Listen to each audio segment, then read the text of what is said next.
मैं क्या हूँ कर समझ जाओगे, जीना हो जाएगा आसान।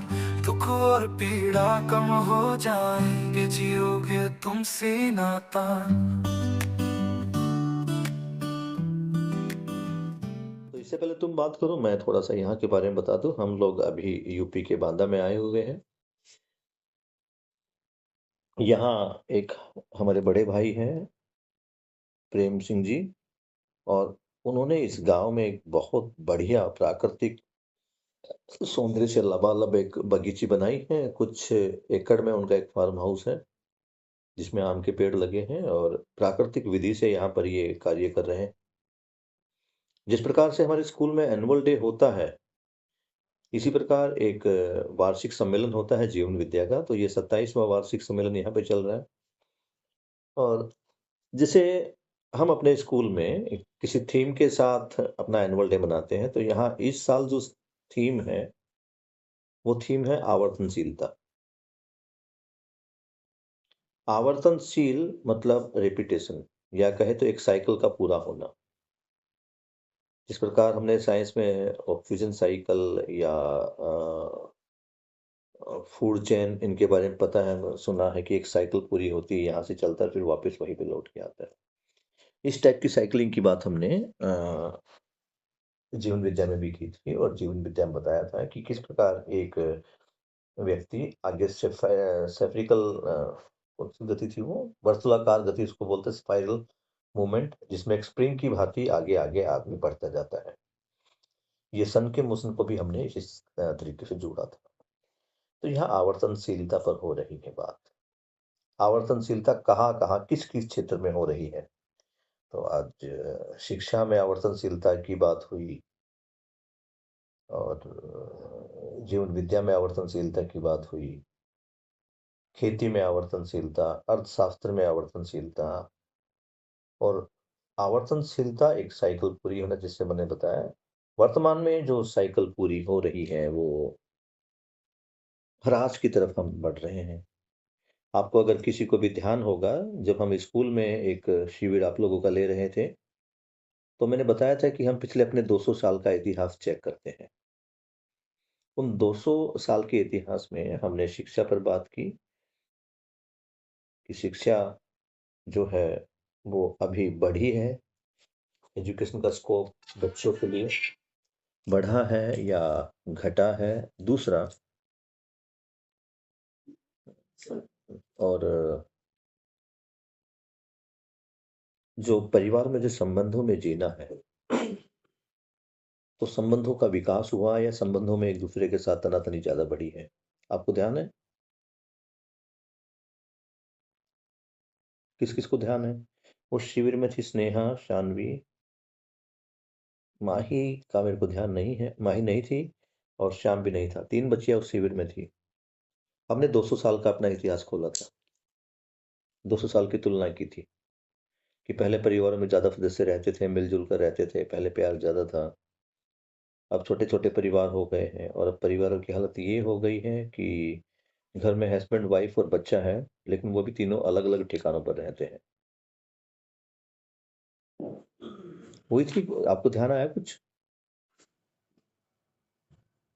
यस सर, बताया था आपने वाले दिन। ठीक है। तो एक टाइप से देखो तो ये साइकिलिंग तो वहां भी एक पूरी हो रही थी। वहां भी हम ऐसे आगे बढ़ रहे थे। एक पॉइंट से जहाँ एक परिवार में 15-20 लोग थे, फिर आगे बढ़ता है, फिर उसी परिवार में कुल 8-10 लोग रह जाते हैं, फिर आगे बढ़ता है, परिवार में 5 लोग, फिर आगे बढ़ता है, परिवार में 3 लोग। तो यहाँ हम जो बढ़ रहे थे साइक्लिंग वे में, सफेरिकल मूवमेंट में, तो वहाँ हम देख रहे थे कि हम घटते जा रहे हैं। हर एक साइकिल पूरी होने के बाद हम घट रहे हैं, हर एक साइकिल पूरी होने के बाद घट रहे हैं। तो ये साइकिल घूम रही थी हरास में। हरास का मतलब है इसमें नुकसान केवल हमारा हो रहा था। तो यहाँ हम जो बात कर रहे हैं आवर्तनशीलता में, वो बात कर रहे हैं विकास की तरफ। विकास किस क्षेत्र में? विकास खेती में। खेती में कैसे?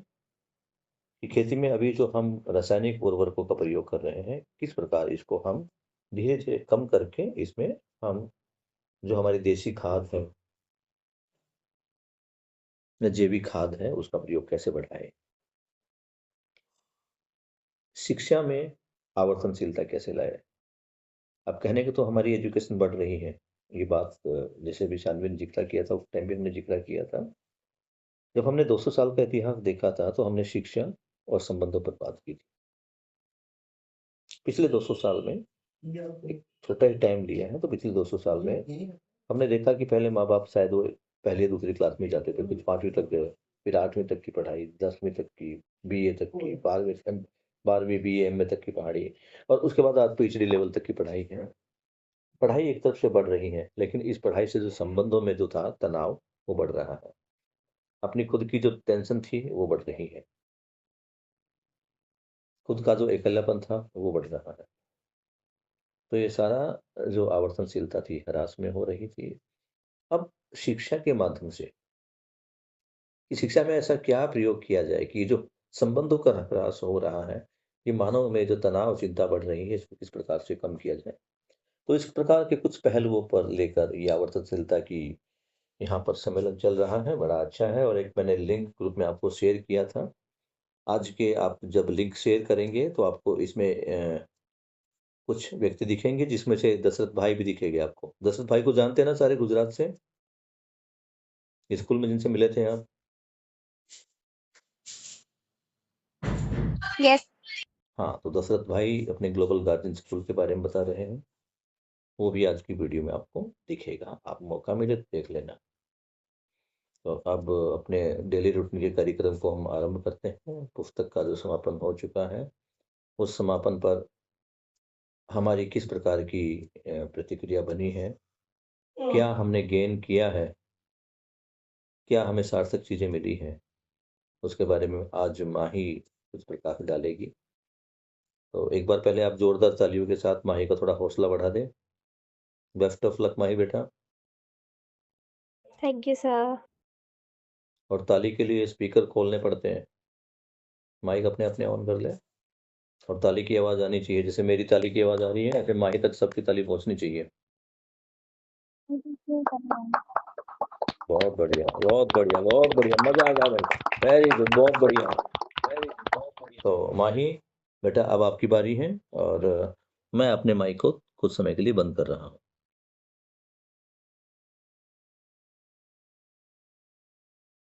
हाँ, तो मैं स्टार्ट करूँ? जी माही बेटा करो।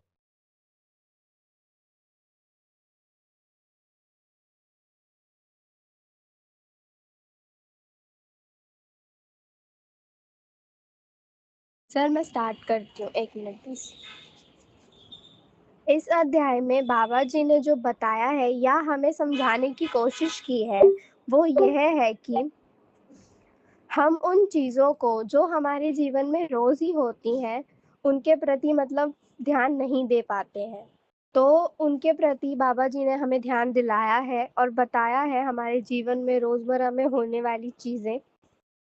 और जैसे कि जीवन विद्या को सबसे पहले पढ़ते ही जीवन विद्या में सबसे पहला ही शब्द यह आया था कि जीवन विद्या का मतलब ही यही है कि चीज़ों को मानना नहीं, उनको जानना है।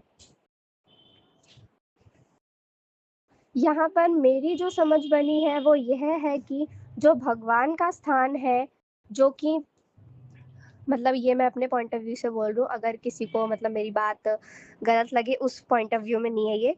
तो जो भगवान का स्थान है वो भगवान का स्थान जो आज के टाइम में कर रखा है, उनकी पूजा करना और मतलब उनसे कुछ चीज़ें मांगना। और कुछ लोगों का कहना ये भी है कि मतलब अगर वो कोई चीज़ मांगते हैं तो वैसा हो जाता है। तो ये सबका पॉइंट ऑफ व्यू अलग है वैसे तो। पर बाबा जी के शब्दों में कहा जाए तो भगवान एक खाली स्थान को कहा गया है जो कि हर वक्त हमारे साथ होता है। यह ऐसा खाली स्थान है जो हमारे चारों ओर जैसे कि हम सोचें कि हम एक कमरे में अकेले हैं, पर नहीं, हमारे और कमरे के बीच भी एक खाली स्थान मौजूद रहता है। और जो मेरी समझ में आया और बाबा जी ने बताया कि कोई भी व्यक्ति अगर कोई भी कार्य करता है तो उसमें उसका प्रिय हित लाभ ज़रूर होता है। अगर कोई भी व्यक्ति कोई भी काम करेगा तो उसके पीछे वो अपना प्रिय हित लाभ ज़रूर देखेगा। अगर कोई भी चीज़ है या कोई भी व्यक्ति हमें कोई चीज़ बोल रहा है, तो ये हो सकता है कि ये हमें बुरी लगे, पर जो व्यक्ति बोल रहा है उसको ये बोलने से उसको खुशी मिले इस चीज़ से। माही बेटा, अब अगर चाहो तो अपना, अगर आपके लिए कंफर्टेबल है तो अपना स्क्रीन आप ऑन कर सकते हैं वीडियो, क्योंकि रिकॉर्डिंग हो रही तो आप अपना चेहरा इसको यूट्यूब पे देख पाएंगे। आप कौन बोल रहे हैं ये उसको लोग समझ पाएंगे, अगर आपको बस कंफर्टेबल है सर तो। ज़्यादा नहीं था, बस थोड़ा ही लिखा था कोई मैंने, बात नहीं, जितना बस लिखा यही बढ़िया तक है, था। लेकिन एक अपना वीडियो आप ऑन कर सकते हैं। जो भी बोले थोड़ा कंफर्टेबल रहें। घर सबके एक जैसे होते हैं, व्यवस्था में नहीं होते, कोई दिक्कत नहीं है। हमें घर नहीं देखना, आपकी प्रस्तुति देखनी है। बहुत बढ़िया, बहुत बढ़िया, बढ़ते रहो आप आगे, कंटिन्यू।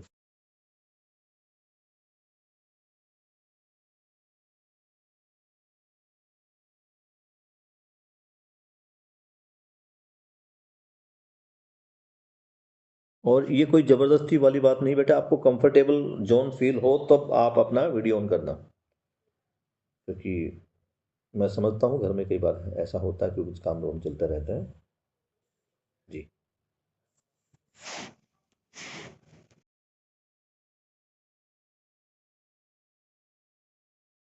बस सर यहीं तक था, मैंने इतना ही लिखा था, ज़्यादा नहीं लिखा मैंने। ठीक है माही, ये तो तुमने इतना बाबा जी ने बताया, देखा। बाबा जी ने संबंधों की बात की है,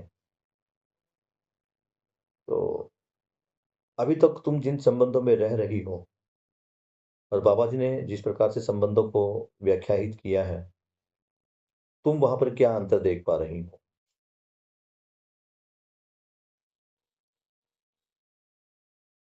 बाबा जी ने जिन 7 संबंधों का, मानव मानव संबंधों का व्यक्त किया है, आज हमने बहुत सारे संबंध सर बना सब दिए हैं, उनको कैसे देख पाओगे?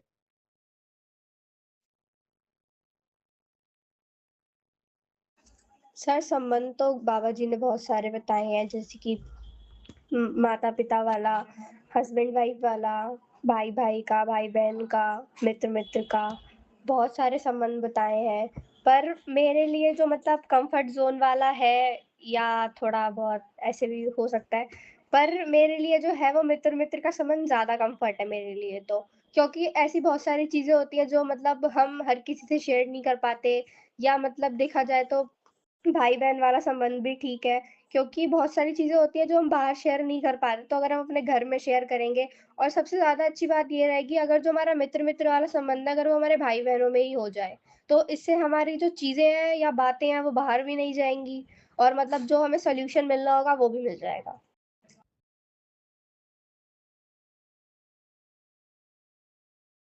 सर माइक ऑफ है। हाँ, ठीक है। अब आवाज आ रही बेटा मेरा? बहुत बढ़िया माही आपने बोला, और जिस प्रकार मित्रता की बात की और भाई बहन की बात की, तो बाबा जी कहते ही हैं कि बाबा जी ने 7 मानव मानव संबंधों की और 3 मानव प्रकृति संबंधों की बात की, तो टोटल बाबा जी ने 10 संबंधों की बात की है। यानी मानव का मानव के साथ संबंध, मानव का पदार्थावस्था के साथ संबंध, मानव का जीवावस्था के साथ संबंध और मानव का प्राणावस्था के साथ संबंध। इन 10 संबंधों की बात बाबा जी ने की है। तो 10 ही संबंध, कोई बात आप कंफर्टेबल, 10 संबंधों की बात बाबा जी यहाँ पे कर रहे हैं। इन 10 संबंधों में हम अपने आप को देखते हैं, तो कहने को भाई बहन संबंध और मित्र मित्र संबंध एक जैसे ही है, इसमें कोई फर्क नहीं है। बस बाबा जी थोड़ा और आगे बढ़ रहे हैं कि मित्र मित्र संबंध, क्योंकि इससे कई प्रकार की अवधारणा भी निकल के आती है, गलत अवधारणा भी निकल के आ जाती है। तो भाई भाई संबंध और मित्र मित्र संबंध एक जैसे ही, उनमें मूल्यों का निर्वाह होना है। एक एक तरह के ही मूल्य हैं जो निर्वाहित हो रहे हैं, है ना? विश्वास है, सम्मान है, स्नेह है, ये सारे मूल्य भाई बहन संबंध में भी है और मित्र मित्र संबंध में भी है। और आपके इस डाउट में थोड़ा सा बता देता हूँ कि अभी ये हो रहा है और चलेगा, क्योंकि अपने भाई बहन के साथ हम एक लंबे समय से रहे, है ना? मम्मी पापा के साथ भी एक लंबे समय से रहे हैं, और दोस्त हमारे रेंडमली थोड़े टाइम के लिए जुड़े हैं। और तुम देखना, भाई भाई भाई बहन हमेशा भाई बहन ही रहेगी, माता पिता संबंध हमेशा वही रहेगा, लेकिन दोस्त का संबंध बदलता रहेगा। हो सकता है कि आज तुम्हारी बेस्ट फ्रेंड शानवी हो, कल उससे कुछ मतभेद हो जाए तो स्नेहा बन जाए, उससे मतभेद हो जाए तो अंजलि बन जाए। अब थोड़ा सेफ जोन देखना है। ये ठीक है कि भाई के साथ या बहन के साथ मैं उतना कंफर्टेबल नहीं हो पाता, उसके अलावा माता पिता के साथ भी मैं उतना कंफर्टेबल नहीं हो पाता। क्यों नहीं हो पाता? क्योंकि स्टार्टिंग से हम उस परिवेश में जिए हैं, और ये परिवेश एकदम से परिवर्तित नहीं होगा। अभी समझने का काम माँ ही कर रही है, मम्मी पापा तो नहीं समझ रहे हैं, वो तो उन्हीं पुनः पुराने विचारों के साथ बढ़ रहे हैं आगे। भाई भी नहीं समझ रहा, लेकिन माँ ही तो समझ रही है। जब माँ ही समझेगी, और सौभाग्य से माँ ही को हस्बैंड भी ऐसा मिल गया है जो इसी अवधारणा के साथ समझ रहा है ना? तो अब बच्चों का जो लालन पालन होगा, बच्चों को जो समझने की बात है, माँ ही बच्चों को समझेगी, बच्चे माँ ही को समझेंगे, और पूरा परिवार एक साथ समझेगा। हम आगे की बात कर रहे हैं, लेकिन यहाँ किसका समझना जरूरी है? माही का। साथ में एक बात माही को और समझना है, माही कुछ अच्छा सीख रही है, क्या माही की सहेली भी अच्छा सीख रही है? अगर वो तुम दोनों के विचार एक जैसे नहीं हो रहे, तो आगे क्या होगा? विचारों का द्वंद्व होगा, जो भाई बहन के बीच में भी होता है। तो यहाँ सारा काम पहले माही को करना है। दूसरी बात, ये थोड़ा समझना है, अगर भाई बहन आज लड़ भी रहे हैं, या मम्मी या पापा किसी काम के लिए आज डांट भी रहे हैं, तो कल विपरीत अवस्था में, कल किसी दुर्घटना के समय कौन काम आने वाला है? भाई या मम्मी या पापा या वो मित्र? हो सकता है मित्र के साथ बहुत ही अच्छा संबंध हो और वो मित्र भी काम आए, लेकिन अभी हमने ये जो अपना पराया का बना रखा है ना, मेरा भाई, मेरी माँ, मेरी बेटी, इसको थोड़ा और बढ़ा देना है। अब मैं कह तो रहा हूं तुम्हारे सामने, बहुत अच्छी अच्छी बातें करता हूं, लेकिन एक साथ जब कोई ऐसा काम हो जाए कि मेरी स्वयं की बेटी और माँ ही बेटी दोनों किसी पीड़ा में हो, और वहां अगर मैं अपनापन दिखाऊं अपनी बेटी के प्रति, तो क्या मेरे बोलने में और मेरे व्यवहार करने में एक रूपता रह पाएगी?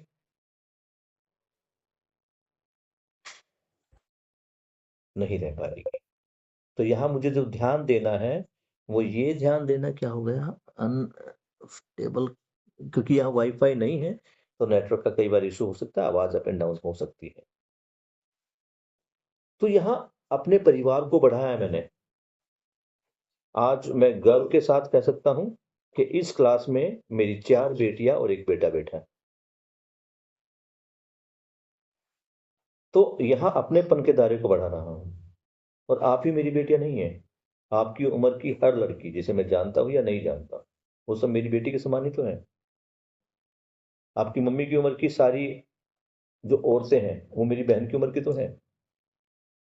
आपकी दादी की जो उम्र की है, वो मेरी आंटी तो है। यही तो है ना?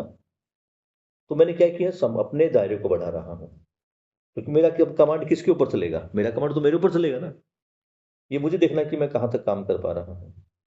इसी प्रकार जो फ्रेंड्स हम नाम दे रहे हैं, उसको फ्रेंड्स का नाम ना देके बहन का नाम भी तो दे सकते हैं ना, क्योंकि फ्रेंड सर्कल में भी जिन मूल्यों का मुझे पालन करना है, जिन मूल्यों का निर्वाह करना है, जो अपेक्षाएं हैं, वही तो मित्र के साथ। लेकिन इसके लिए जरूरी क्या है? मित्र भी तो समझदार होना चाहिए ना। और तुम्हारा वही भ्रमित वाला मित्र है, तुमने तो उसको भाई समझ लिया, आवश्यकता पड़ने पर पैसा भी दे दिया, उसकी मदद भी कर दी, अब पता चला वो तो तुम्हारा केवल यूज कर रहा था। लेकिन कभी तुमने सुना किसी मम्मी पापा ने अपनी बच्ची को यूज किया है? किसी भाई ने अपनी बहन को राइट। यूज किया है? हालांकि आज के समय में सब कुछ पॉसिबल है, लेकिन अपने परिवार को देख लो। तो मुझे कहाँ करना है काम? मेरी पहली स्थली परिवार है। अगर इस परिवार में नहीं हो रहा, तो इस परिवार में तो हो रहा है ना। स्नेहा तो तेरी बहन है ना। देखो सीधी बात है, अगर मैं तुम्हें सबको अपना बच्चा मानता हूं तो मैं तुम्हारे पिता के समान हूं, पिता के समान हूं। जब मैं तुम्हारे पिता के समान हूं और तुम सारे मेरी संतान के समान हो, तुम तो सारे भाई बहनों में हो ही गए। अब यस अटसाव सर। कहाँ पर है? दूसरी बात, और जब मैं तुम्हारे घर पे आके तुम्हें बेटी के रूप में स्वीकार कर रहा हूँ और तुम्हारी माँ को बहन के रूप में स्वीकार कर रहा हूँ, तो पापा को क्या दिक्कत होगी? कोई दिक्कत बस नहीं तो होगी। दिक्कत कहाँ पे होती है? जब आदमी के कहने में और करने में फर्क आ जाए। अब मैं तुम्हारी माँ को कह रहा हूँ बहन, है ना, और पापा मुझ में कुछ अलग देखते हैं, तब दिक्कत होती है। तो अपना कहना और अपना व्यवहार एक समान रखना है। बहन है तो बहन ही है, भाई है तो भाई ही है। और बड़ा आसान महसूस होता है जब मैं हर एक संतान को अपनी संतान, हर एक बहन को अपनी बहन मानता हूं। तो अब कौन क्या कहेगा, मेरे सर से कम एक तो टेंशन हटी। मैं माही के साथ खड़ा हूं, मैं और माही खाना खा रहे एक साथ बैठ के। मैं माही को बेटी मानता हूं और सबको पता है कि ये सर सबको अपनी बेटी मानते, सबको अपनी बहन मानते, तो क्या मेरे बारे में कुछ गलत सोचेगा? नहीं। और फिर भी सोच रहा तो सोचने दो, मुझे क्या। सही ना? तो ये है कि मेरा कमांड किसके ऊपर है अभी? केवल अपने ऊपर। मुझे किसके ऊपर काम करना, मैं बार बार बोलता हूं। अभी इस जीवन काल में सारा काम मुझे अपने ऊपर करना है। और तुमने एक बात बहुत बढ़िया एक बताई अभी, कि सामने वाला जो भी कुछ कर रहा है किसके लिए कर रहा है? अपनी खुशी के लिए। मेरा भाई मुझे यस सर, वो परेशान तो है ही। मेरा भाई मुझे परेशान कर रहा था, किसके लिए कर रहा है? वो मुझे परेशान करने के लिए नहीं कर रहा। अपनी खुशी के लिए ही कर रहा है सर वैसे भी। हाँ, इतना समझना ही तो है। आज एक बहुत अच्छी बात, उसको मैं समझता तो था, लेकिन कान में पड़ी, अच्छा लगा और तुम्हारे साथ शेयर कर रहा हूं। आदमी जितने भी काम कर रहा है ना, वो ना करने वाले काम कर रहा है। जो आदमी को करने ही नहीं थे उन कामों में लगा हुआ है, और जो करने वाले काम है बहुत थोड़े से हैं, उनको नहीं कर पा रहा। करने वाले काम, परिवार में करने वाला काम क्या है? गिनती के काम है। लेकिन हम क्या कर रहे हैं? ना करने वाले काम कर रहे हैं। मम्मी ने कहा बेटा झाड़ू निकाल दो, ये करने वाला काम है, करना चाहिए। उसके अलावा हम क्या कर रहे हैं? बहस कर रहे हैं। मैं पढ़ रही हूँ, किताबें ऐसे खोल के बैठ रही हूँ, पढ़ भी नहीं रही हूँ, किताबें पढ़ने का ड्रामा कर रही हूँ। मुझे नींद आ रही, कपड़ा ओढ़ के सो गई। करने वाला काम एक था, और ना करने वाले काम कितने हो गए?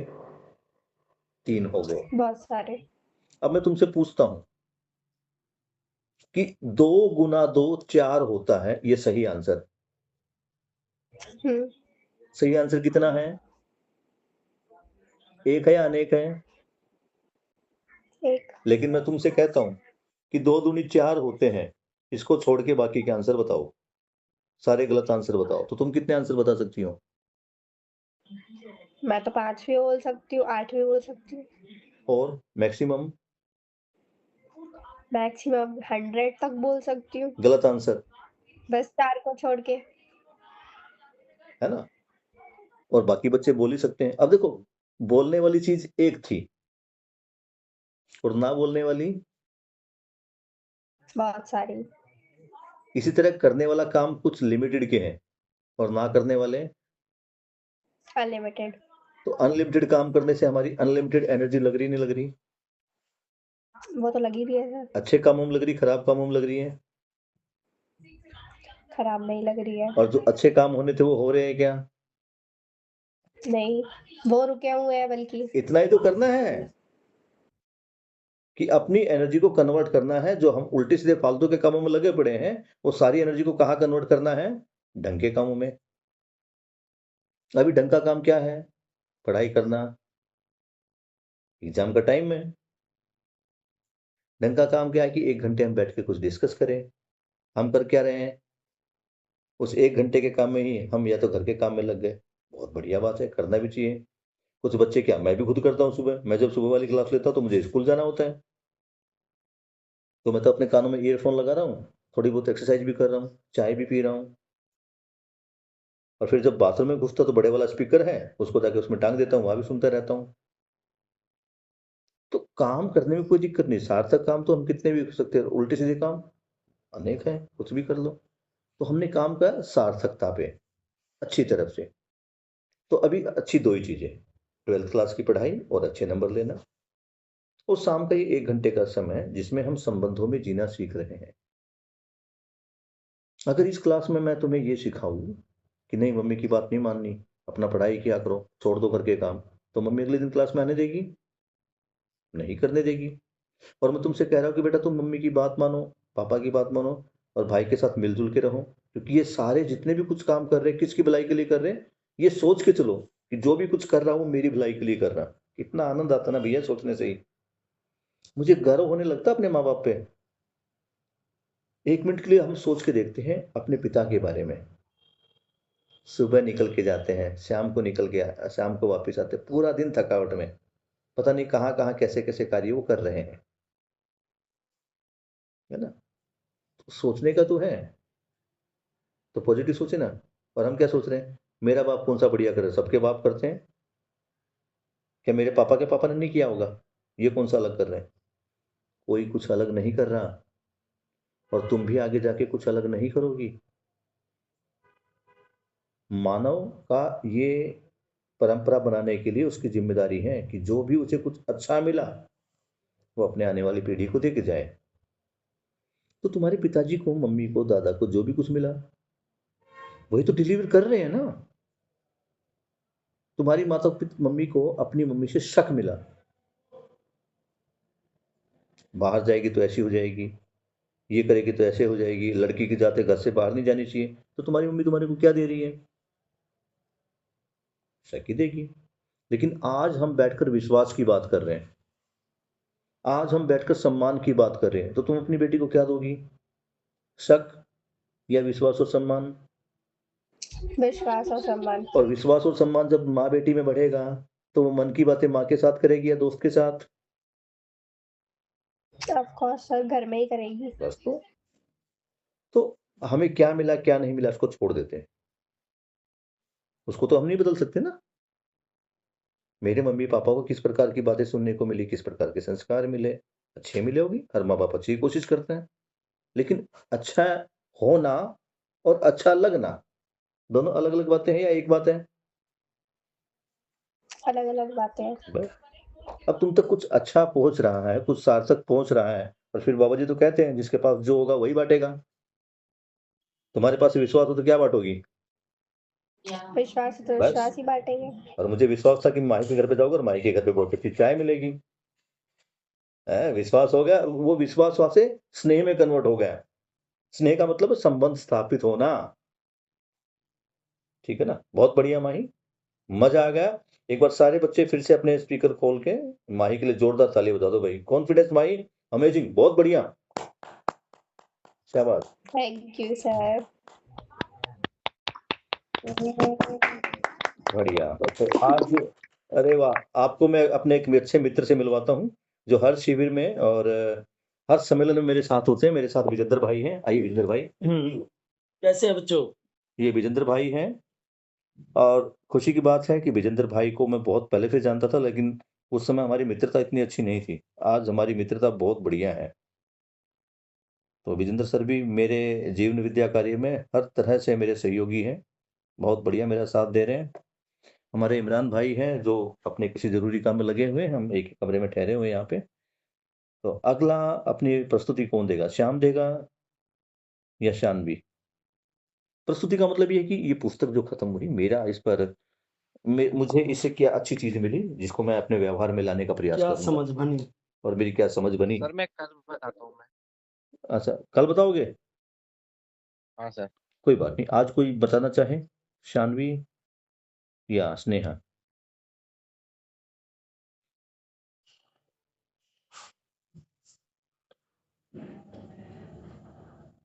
अच्छा, जो बच्चा कल बताना चाहता है वो हाथ खड़ा कर ले। एक तो शाम हो गए। अंजलि, तुम कुछ बताना चाहोगी बेटा? शाम कल बताएगा, ठीक है। शानवी, आप बताओ बेटा, आज बताओगे कल बताओगे?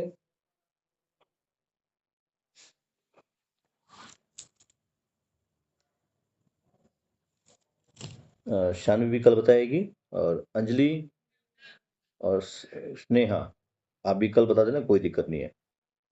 ठीक है, कल बताएंगे आप लोग। ओके, कल 3 लोगों की प्रस्तुति, और स्नेहा को भी आप बता देना, कल स्नेहा का भी प्रस्तुति है। तो अब हम क्या करें? आज पुस्तक मेरे पास नहीं है, तो पुस्तक किसके पास है? माही आपके पास या शान्वी आपके पास पुस्तक है? तो पुस्तक में पेज नंबर 37 पर परिभाषाएं खुलती है। इस पुस्तक में कुछ शब्द आए हैं, उन शब्दों पर हम डिस्कस करेंगे, परिभाषा कुछ खुलती है। तो जिसके पास भी आप में से बुक है वो परिभाषा वाला पेज खोल ले।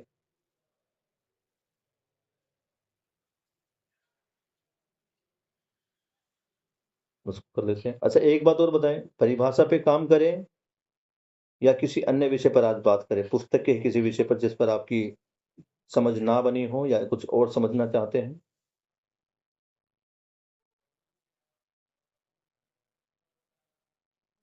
सर जैसे आपने संबंधों के जैसे विश्वास वगैरह आपने बताए थे, तो वैसे मतलब उनको एक लाइन में कैसे, मतलब अगर हमें डिफाइन करना हो तो कैसे बोलेंगे चलो सबको? ठीक है, बढ़िया। तो संबंधों को हम 2 प्रकार से देखते हैं। ये तो हो ही गया था कि मानव का मानव के साथ संबंध और मानव का अन्य 3 अवस्थाओं के साथ संबंध। तो हम मानव के साथ मानव के संबंध को देखते हैं। तो यहाँ 2 लेवल पर हम सेट करते हैं। पहला लेवल है आपका लेवल, आपको कहाँ से शुरू करना है। दूसरा, जब आप समझ जाएंगे,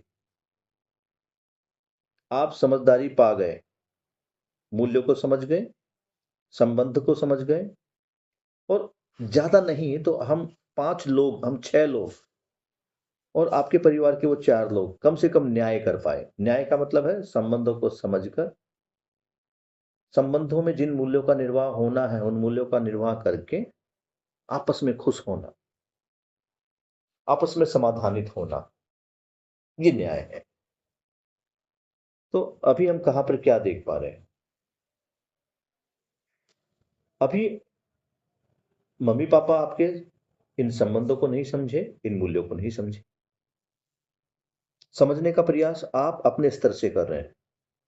इसको मैं बोल सकता हूं कि आप युवा अवस्था में, युवा अवस्था से संबंधों को समझ रहे हैं।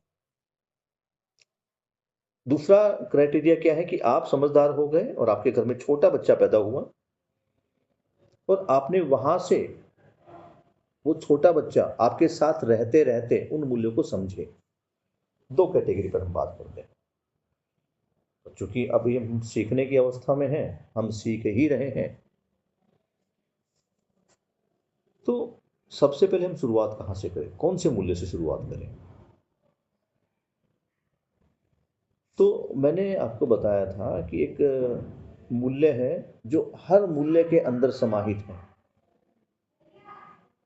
जब भी हम किसी मूल्य का बात करते हैं, जैसे मैंने बताया था, मैथ्स का एग्जांपल दिया था कि हम 1 to 10 काउंटिंग करते हैं, लेकिन जो हम 10 की बात करते हैं तो 10 के अंदर 1 भी शामिल है, 2 भी शामिल है, 3 4 5 6 7 अप टू 9 सभी अंक 10 के अंदर शामिल है। क्योंकि इसलिए हमने नीचे से सीखना शुरू करता, हम 1 सीखेंगे, फिर 2 3 4 ऐसे सीखते हैं। तो जिस अवस्था, जिस आयु वर्ग से हम सब जुड़े हुए हैं, उसमें अगर हम इन मूल्यों को पहचानें या इन मूल्यों में जीना सीखें, तो सबसे पहले जो मूल्य है वो है विश्वास। सबसे पहले विश्वास करना पड़ेगा। और विश्वास क्या करना है? विश्वास इतना ही करना है जितना अभी हमने माही के साथ बात की और माही ने भी बताया।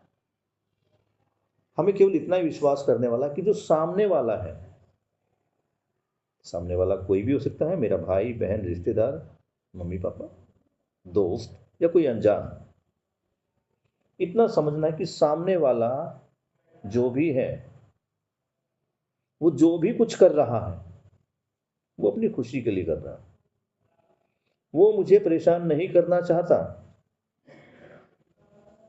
वो अपना सुख देख रहा है। हाँ, अब ये बात अलग है कि उसको ये नहीं पता कि सुख क्या है। क्योंकि जो समझदार आदमी है वो जानता है कि सुख का मतलब है समाधान, समाधान का मतलब है समस्या का ना होना, और उसको तो समाधान नहीं पता। एक दुकानदार अगर मुझसे 10 रुपये ज्यादा मांग रहा है तो क्या वो मुझे दुखी करने के लिए मांग रहा है या वो अपने आप को फायदा पहुंचाने के लिए मांग रहा है, इतना समझना पड़ेगा।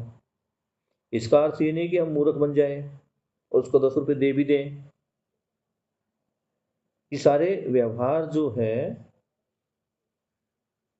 ये मानव के साथ ही है, लेकिन अगर कोई मुझे लूट रहा है तो अपने आप को बचाने का भी मेरा फर्ज है, ये बार्गेनिंग तो मुझे करनी पड़ेगी।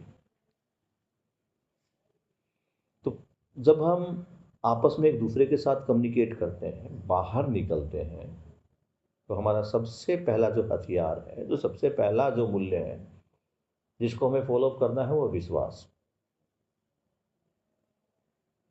और जो जो मेरे विश्वास पर खरा उतरता है, या मैं जिसके विश्वास पर खरा उतरता हूं, मैं जिसका विश्वास नहीं तोड़ता, वो मेरा क्या करने लगता है?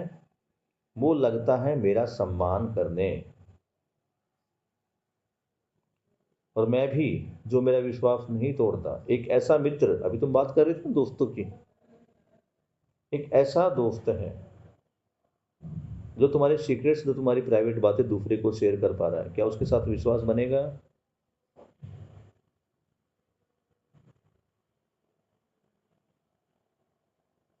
क्यों श्याम? तुमने अपनी कुछ पर्सनल बातें माही के साथ शेयर की और माही ने वो बातें दूसरों को बता दी, तो इससे क्या तुम्हारा उस पर विश्वास बनेगा? नहीं। नहीं बनेगा। अभी मैं उस विश्वास की बात कर रहा हूं जिसको तुम विश्वास मानते हो। मेरा विश्वास तोड़ दिया, मेरा ये कर दिया, जबकि विश्वास कुछ अलग चीजें हैं। अगला, सम्मान। तो सम्मान में क्या करते हैं भैया? जिसने मेरा विश्वास कायम रखा है उसका मैं सम्मान करता हूं। सम्मान को अगर हम और थोड़ा आगे जागृत अवस्था में देखते हैं, यानी समझदारी की परंपरा में देखते हैं, सम्मान का अर्थ है कि मैं जिसका सम्मान करता हूं मैं उस जैसा हो जाऊं। मैं अपने माता पिता का सम्मान करता हूं, क्यों? क्योंकि मेरे माता पिता में कुछ अच्छी बातें हैं जो मैं चाहता हूं कि वो मेरे अंदर भी आए, उन जैसा हो जाना। यानी जो जैसा है उसको वैसा देख पाना, ये सम्मान है। ये मेरी समझ में जब ये आ जाएगा कि सामने वाला जो भी व्यक्ति अपनी खुशी के लिए सब कुछ कर रहा है, वो मुझे दुख नहीं पहुंचाना चाहता, तो मेरे मन में ऑटोमेटिकली उसके लिए सम्मान ही आएगा। थोड़ा और आगे बढ़ते हैं। विश्वास हो गया, सम्मान हो गया,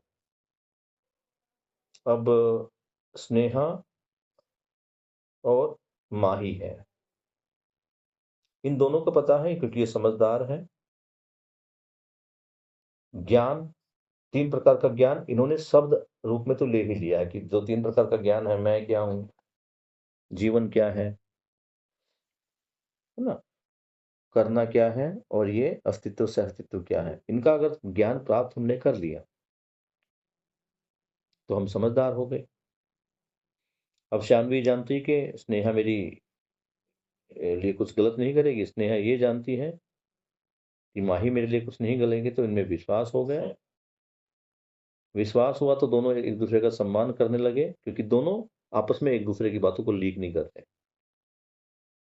दोनों समय पड़ने पर एक दूसरे की मदद कर रहे हैं, तो दोनों आपस में एक दूसरे का सम्मान भी करने लगे। और जब सम्मान करने लगे तो इनका जो संबंध है वो गाढ़ा होगा या कमजोर होगा? क्या लगता है शानवी? जब हम सम्मान और विश्वास को देख पा रहे हैं तो इससे हमारे संबंध गाढ़े हो गए या कमजोर हो गए? गाढ़े होंगे सर, अच्छे। ओके।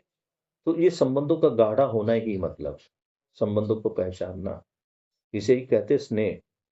यानी अब हम मित्र भाव से कहां पर आ गए? संबंधी भाव में।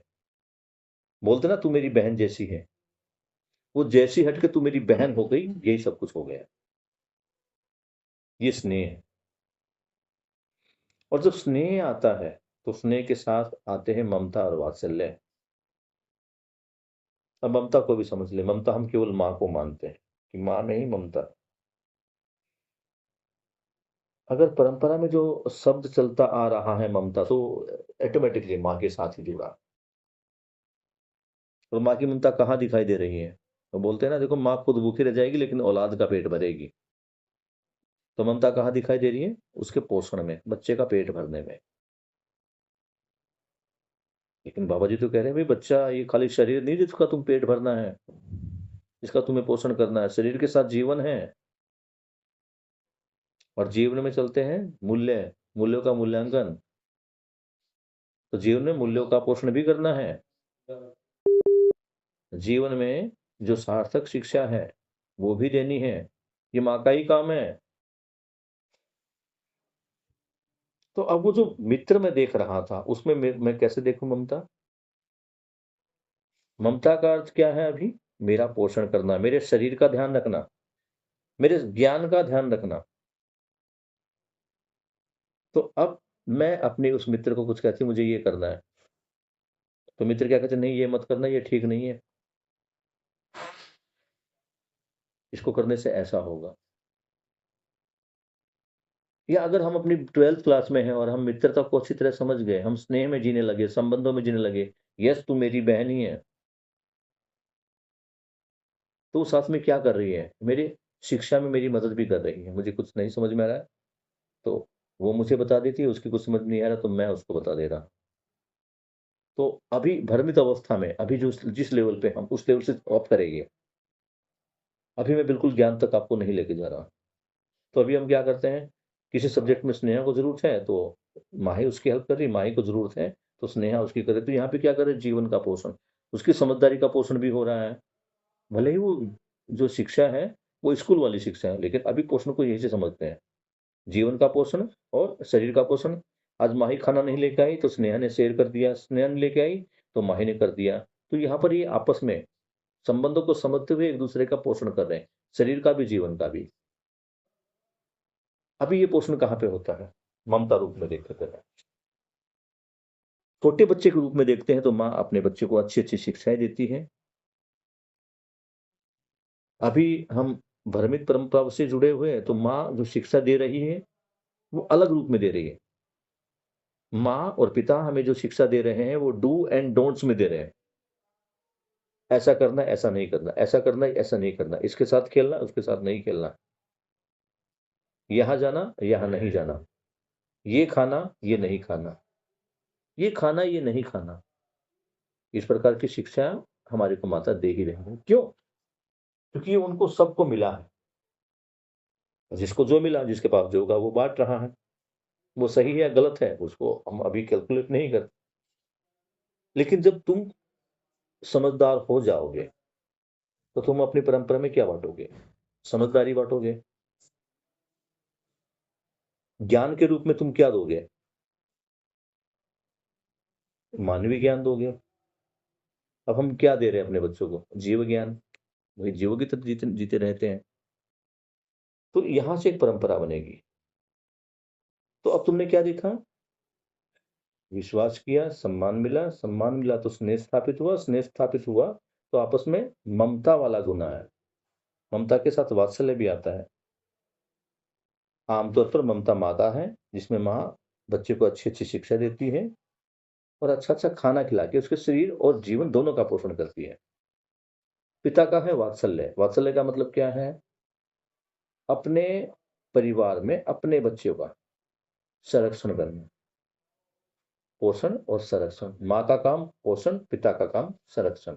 संरक्षण मतलब उसकी देखभाल करना, उसको बाहर के खतरों से बचा के रखना, बाहर की पीड़ाओं से बचा के रखना, ये काम पिता का है।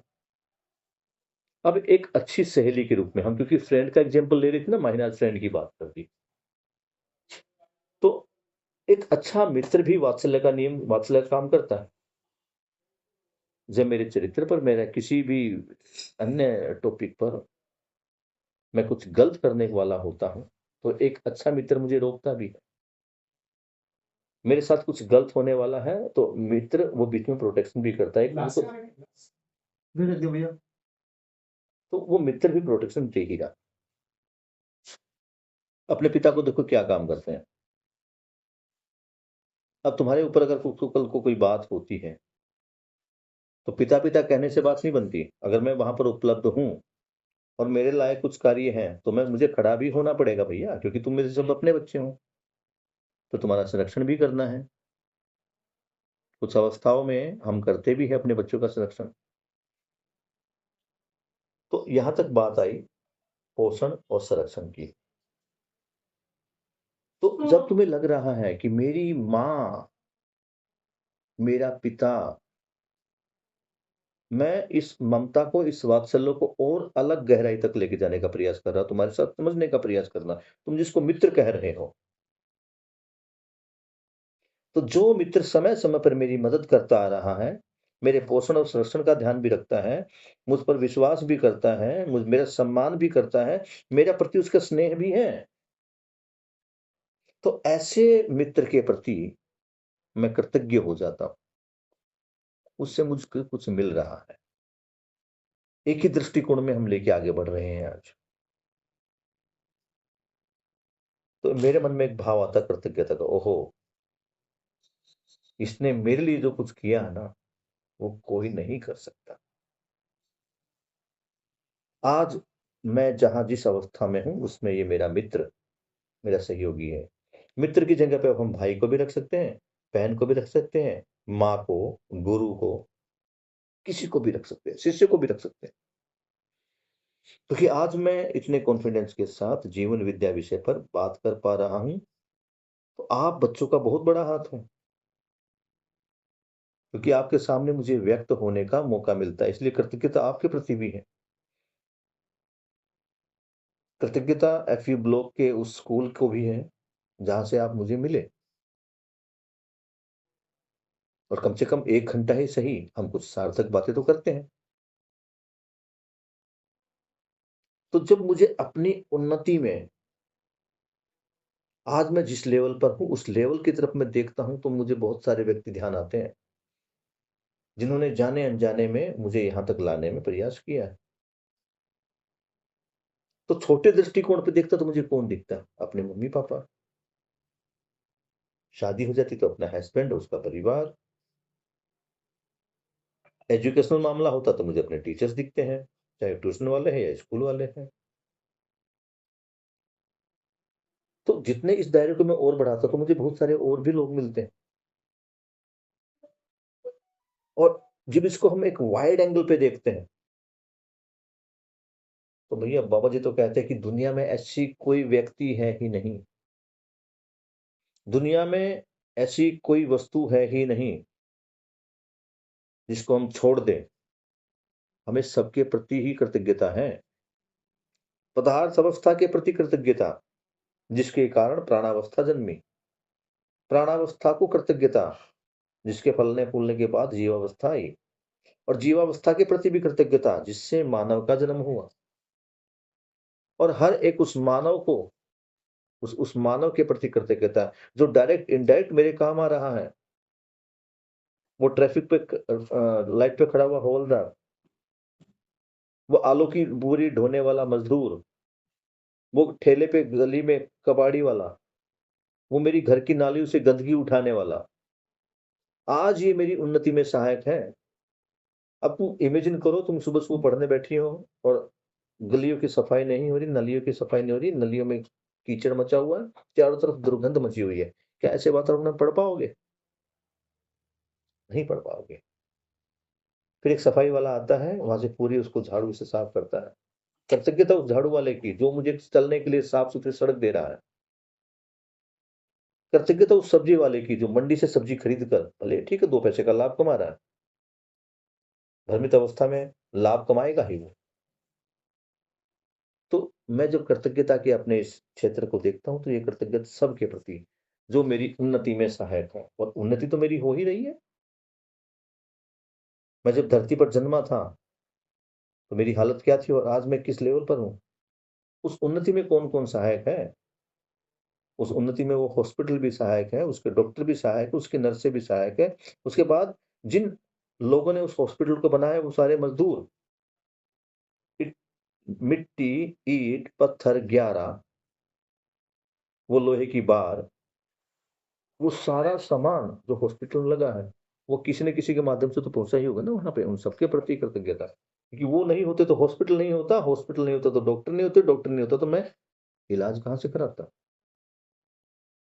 तो ये कृतज्ञता का जो हम इसको जितना वाइड करके देखेंगे, आपका झगड़ा कोई दोस्त के साथ हो ना, वो आपको गाली भी दे रहा है, तो इतना ही है कि वो अपनी खुशी के लिए कर रहा है, लेकिन मैं यहाँ हूँ इस लेवल पर, तो मेरे जितने भी मित्रगण हैं, चाहे मैं उनको अपने मित्र रूप में देख पाऊँ या टॉन्ट मारने वाले के रूप में देख पाऊँ, वो टॉन्ट मारने वाला भी उसके प्रति भी कृतज्ञ हूँ, क्योंकि उसकी टॉन्ट से ही मुझे पढ़ने का, आगे बढ़ने का एक होता है ना, तू आज ऐसी बात कर रहा है, कल मैं तेरे को कुछ अच्छा बन के दिखाऊँगा।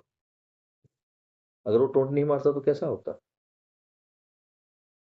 तो हर एक के प्रति कृतज्ञता। हाँ, वो अलग बात है, अभी वो क्रम में है, लेकिन जागृति तो निश्चित है, वो तो होनी ही है। आज हमारी हो रही है, हमें समझना है, कल इनको भी मौका मिलेगा। और आपके पास जो कुछ अच्छा होगा, जो कुछ सार्थक होगा, वो तो आप बाँट ही दोगे। तो कृतज्ञता भाव के बाद अगला जो मूल्य आता है, वो गौरव है। जब मुझे लगता है कि ये लोग, इन्होंने मेरे लिए इतना कुछ किया है, तो मुझे उनके ऊपर गर्व होता है। कहते हैं ना, मुझे गर्व है अपने माँ-बाप के कारण, या मैं जो भी कुछ हूँ अपने माँ-बाप के कारण हूँ, भाई-बहन के कारण हूँ, टीचर के कारण हूँ। तो जिसके प्रति भी मेरे मन में कृतज्ञता आती है, ये भाव अब यहाँ से एक टर्निंग पॉइंट शुरू हो रहा है। अभी तक हम जिस लेवल पे थे, वो विश्वास से शुरू किया था। लेकिन मेरे घर में जब मेरा बेटा होगा और मैं उसके साथ मूल्यों पर बात करूँगा या करूँगी और मूल्यों के बारे में उसको समझाऊँगी, तो कुछ समय बाद वो बच्चा जब समझेगा, तो प्राउड फ़ील करेगा, वो कृतज्ञता देगा आपको कि मेरी माँ ने मुझे इतनी अच्छी बातें बताई, मेरे पिता ने मुझे इतनी अच्छी बातें बताई। तो छोटे बच्चे में जो पहला भाव है, वो कृतज्ञता है। और हम जैसे लोग जब समाज में जाते हैं, तो एक पॉइंट जो होता है ना, सब में होता है, साम्य बोलते हैं उसको, जो सब में है, समान रूप से शामिल है। तो जो साम्य मूल्य है, वो विश्वास है। कृतज्ञता में भी विश्वास है। कृतज्ञता से ही हम विश्वास से ही हम कृतज्ञता तक पहुँचे हैं। और एक होता है पूर्ण मूल्य, वो पूर्ण मूल्य भी आगे आएगा। पूर्ण मूल्य मतलब ये मूल्य पूरा हो गया। इस मूल्य में सारे मूल्य समाहित हो गए, तो उसको पूर्ण मूल्य बोलते हैं। तो अभी बात कहाँ तक पहुँची? गौरव तक के बाद। मुझे गौरव होता है, गर्व होता है, अपने उस साथी पर, उसने व्यक्ति पर, मम्मी पर, पापा पर, भाई पर, मित्र पर, साथी, सहयोगी पर, जो मेरी उन्नति में सहायक हुए।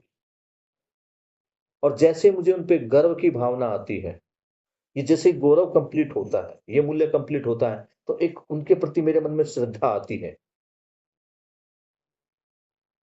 और श्रद्धा में शीश झुक जाता है।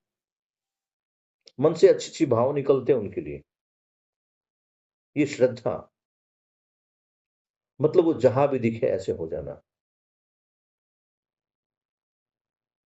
कृतज्ञता के बाद गौरव, गौरव के बाद श्रद्धा, और श्रद्धा के बाद जो पूर्ण मूल्य है, अंतिम तो नहीं कहते, यहाँ सारे मूल्य पूरे हो जाते हैं।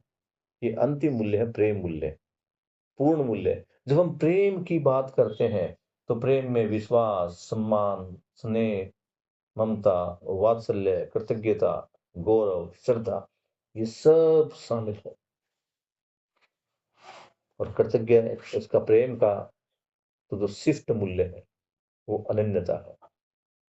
अनन्यता का मतलब है, ये कोई भी मुझसे अन्य नहीं है, ये मेरा ही स्वरूप है, मेरा ही परिवार है। जब मैं संपूर्ण विश्व को अपना परिवार मान लेता हूँ, तो ये प्रेम है। संपूर्ण सृष्टि को अपना घर मान लेता हूँ, तो ये प्रेम है। यानी यहाँ समस्त जो भी कुछ है, वो मेरा अपना है और मैं इन सब का।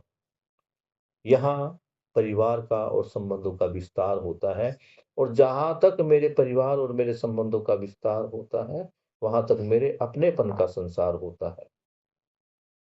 मैं अगर अपनापन, मैं अगर अपना प्रेम, मैं अपना ये सब सारा अगर अपने परिवार में दिखाता हूँ, तो मेरे परिवार, मेरे सम्मान और मेरे विश्वास का जो स्थान वो परिवार रहेगा। जब समाज में ले आता हूँ और समाज को ही अपना परिवार समझने लगता हूँ, तो सारा समाज ही मेरा परिवार हो जाता है। और जब इसको मैं सार्वभौम व्यवस्था के अखंड समाज के लिए लेके जाता हूँ, तो ये पूरा समाज ही एक है और ये एक समाज ही मेरा परिवार है और मैं इस परिवार का एक हिस्सा।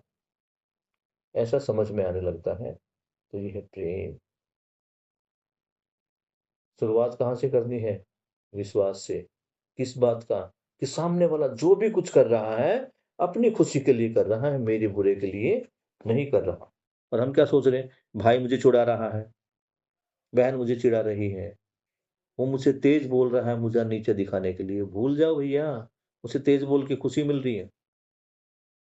उसे मुझे नीचा दिखाने में खुशी, दिखाते रहा भाई तू नीचे, मुझे क्या दिक्कत है? मैं समझ रहा हूँ, मैं अपनी समझ के साथ आगे बढ़ रहा हूँ। यहाँ संपूर्ण ध्यान मुझे अपनी समझ पर देना है। मेरी समझ किस प्रकार से विकसित हो, ये सारा काम मुझे अपने लिए करना है। मैं समझा तो मेरा परिवार समझेगा, मेरा परिवार समझा तो मेरा समाज समझेगा, मेरा समाज समझेगा तो सारा संसार समझेगा, सारा संसार एक होगा। लेकिन दूसरे को समझाने से पहले मुझे स्वयं में समझना है। उसी के लिए हमारी ये यात्रा है। ये यात्रा कंटिन्यू रहेगी। कल आप में से श्याम, शान्वी और अंजलि, स्नेहा को भी मैसेज डिलीवर कर देना। अध्ययन बिंदु और विकल्प नामक ये पुस्तक हमारी कल कंप्लीट हुई है। जीवन विद्या एक परीक्षा कंप्लीट हो चुकी है। दोनों पुस्तकें समाप्त होने के बाद मैं अपने आप को कहाँ पर देख पा रहा हूँ?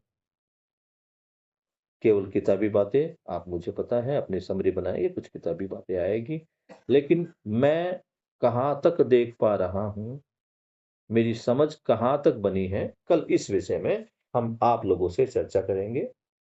बाबा जी के प्रति, आप सभी के प्रति, आपके माता-पिता के प्रति और सभी साथियों के प्रति, जिनके माध्यम से आज हम यहाँ पे जुड़े, उनके प्रति कृतज्ञता अर्पित करते हुए आज की इस सभा को हम यहीं पर समाप्त करते हैं।